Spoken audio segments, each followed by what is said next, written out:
I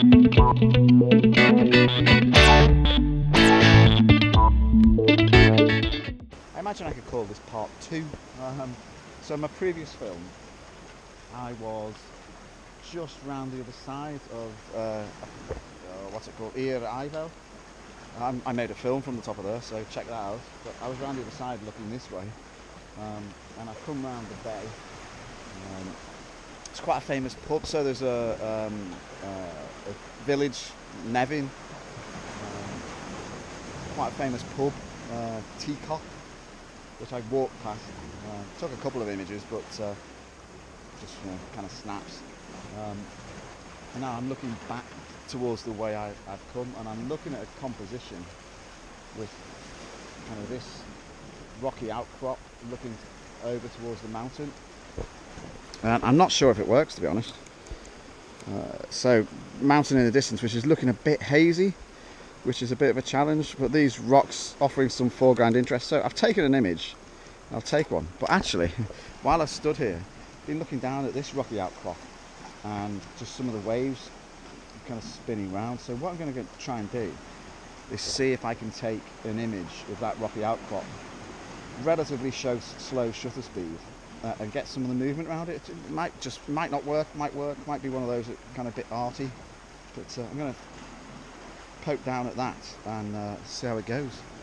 I've come along the headland a little bit. So I wasn't happy with the composition, but I walked up past, it's a Coast Guard lookout point just on the kind of headland there, and I walked up past. It looks quite wild, but it's actually quite a well manicured golf course right behind me.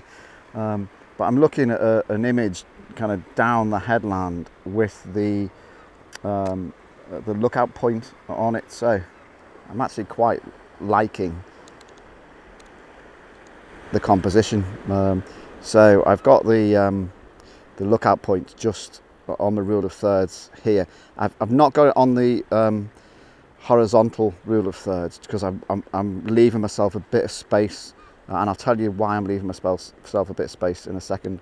But hopefully you see the kind of the kind of shape of the headland leads nicely.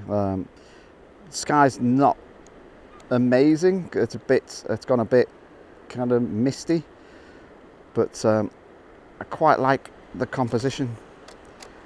So why am I leaving space? I'm leaving space because, to me, obviously I'm doing a portrait shot. To me, that looks like an image that could, without sounding kind of dramatic or arrogant or anything, could be on the front cover of a book or a magazine or a guide. And the reason I've left the space, I'll go back to the image.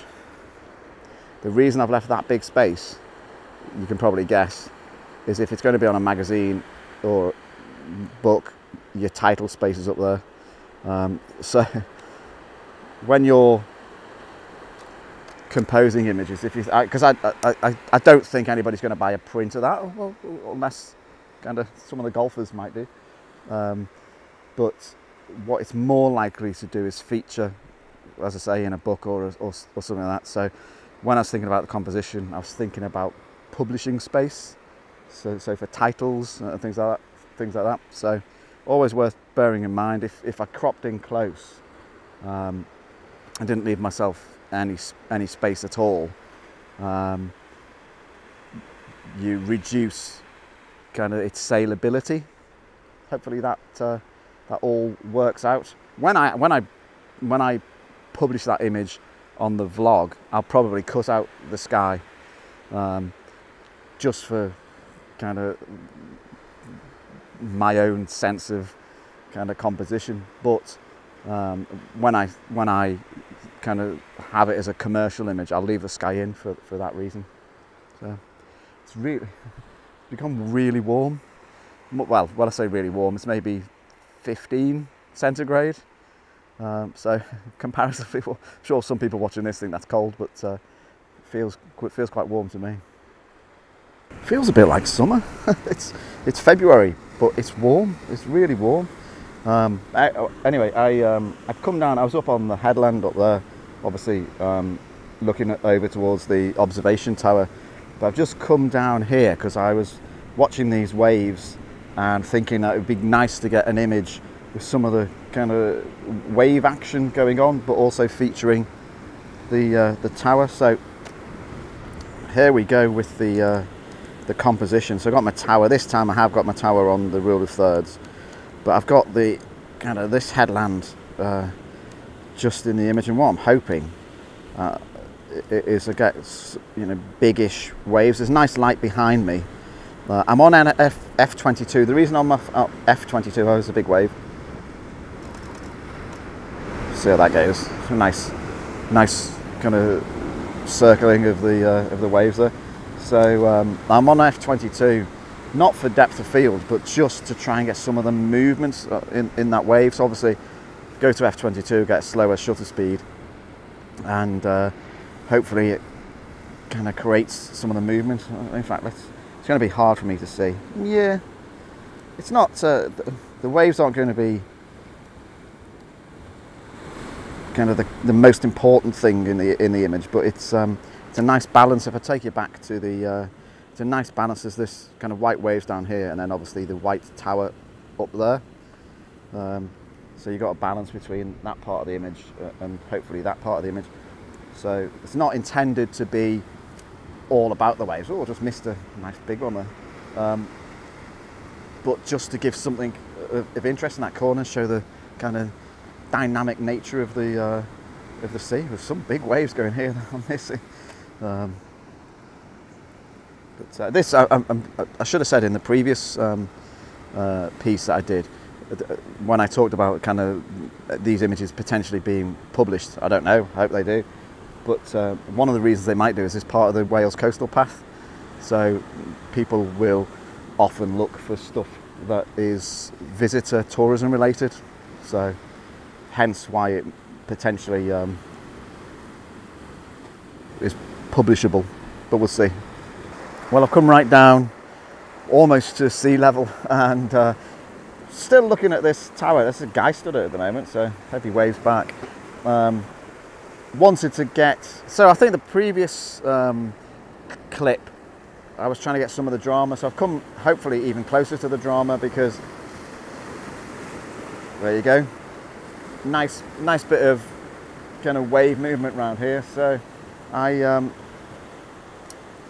got these rocks as my kind of foreground interest, and a bit of the bay and the tower, but what I'm trying to do is capture the waves coming over this rock. It's doing it every now and then. It's all about timing. I'll see if I can, I've turned the camera off. I'll see if I can show you the composition. So got the headland on my rule of thirds, got this rock on a rule of thirds. The waves will break around here. I'm going to bracket, I think. So just bracketing because of the contrast between the white in the water and the darkness in the rocks. But then it's just a question of waiting for waves. So I'm going to persevere a little bit. There's been the odd one or two biggish ones. So I'll just have to be patient. And then that'll be that, I think. I'm going to head, circumnavigate the...